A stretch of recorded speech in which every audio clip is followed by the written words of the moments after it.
Hi, babies. Love y'all. Did you have a good day? Nana misses you. I always miss you. All right. Do you remember our chapter book, The Silver Arrow? All right, we're going to read chapter 2. Did you listen to chapter 1 yet? You might want to listen to it again. You can listen to them all in a row and hear the whole story. We're going to do chapter 2. We got our comfy pants. We got our comfy blanket. All right. We got our reading glasses because Nana's eyeballs are tired. Let me find chapter 2. Do you remember what happened in chapter 1? Oh, that's 3. We went too far.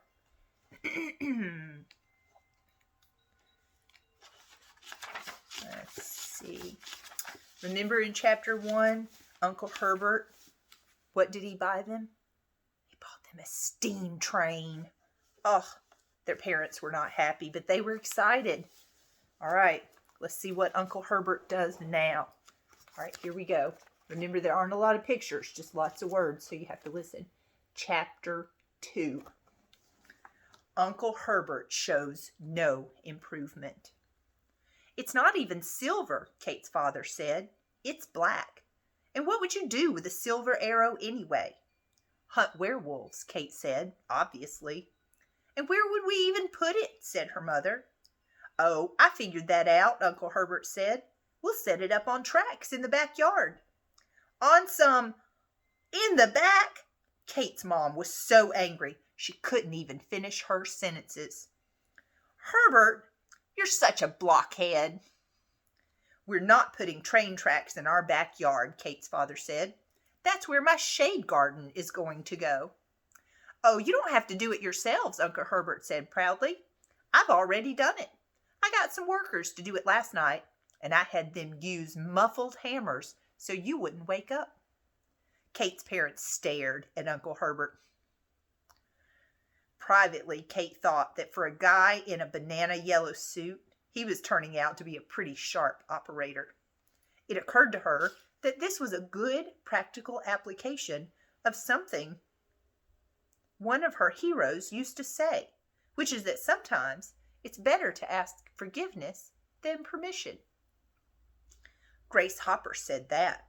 She was born more than 300 years ago in 1906.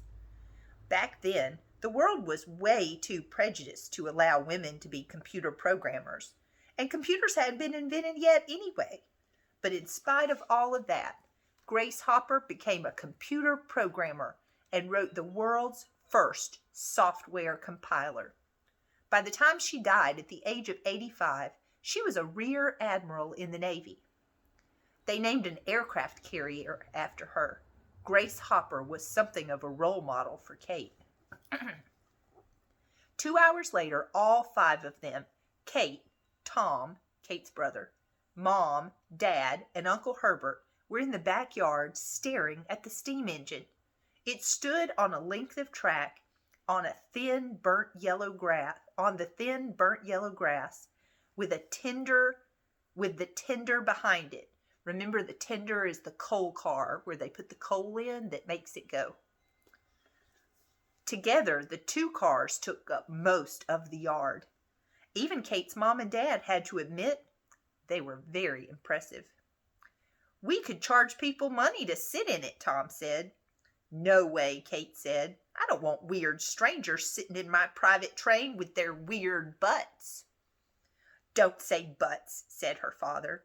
Cigarette butts, said Kate. Ifs, ands, and buts. Just don't. How old is it? Tom asked. I don't know, Uncle Herbert said. How fast does it go? Don't know.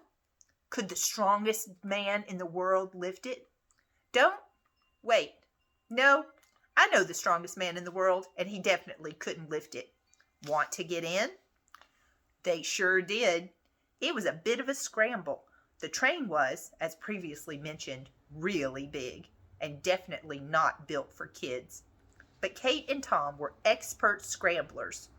There are baby gnats here from the plants.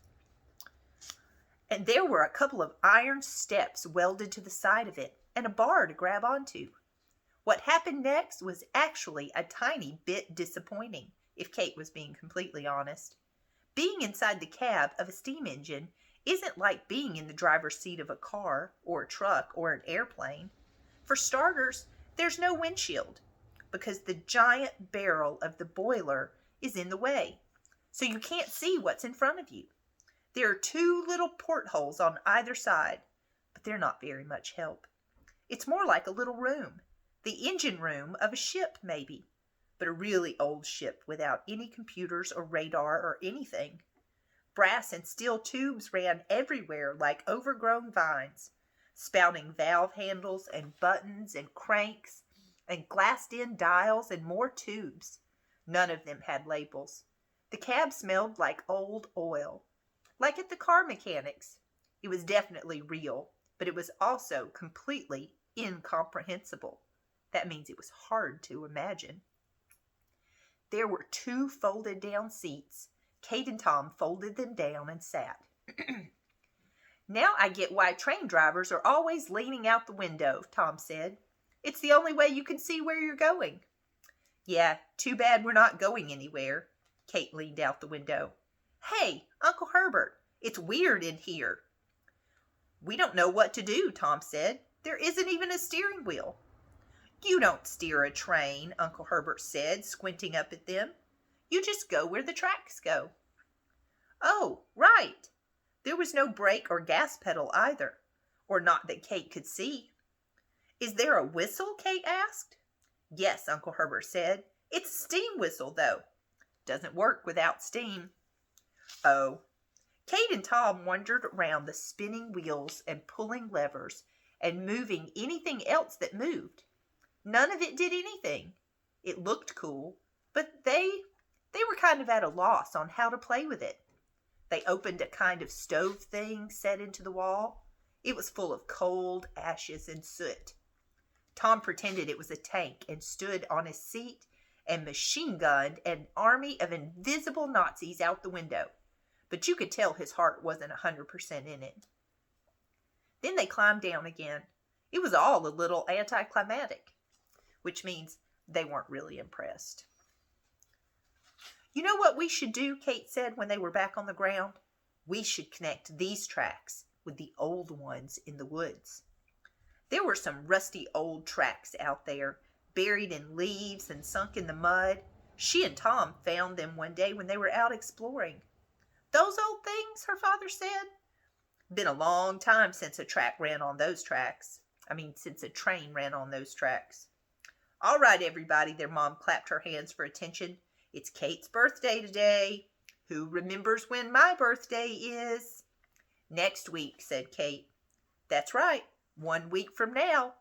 And that's how long you can keep the train. Then, as your birthday present to me, Herbert, you're going to get rid of it. What? Kate said. But what if I already got you something else? Uncle Herbert said in a small voice. Did you get me a flatbed truck hauling away a gigantic blazing steam train? Kate's mom put her hands on her hips. Is that my birthday present? No. Then whatever it is, send it back. For my birthday, you're going to get this thing out of here. No, Kate shouted before she even knew what she was doing. You can't. It's mine. There was a picture on this page to show Kate and Tom in the steam engine checking it out. Look at them in there. They were not impressed. It didn't do anything, and the tracks don't lead anywhere yet.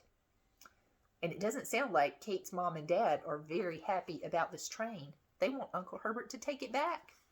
I wonder what they're going to do. That was the end of chapter 2. What did you think? Ready to move on to chapter 3? All right, hold that thought.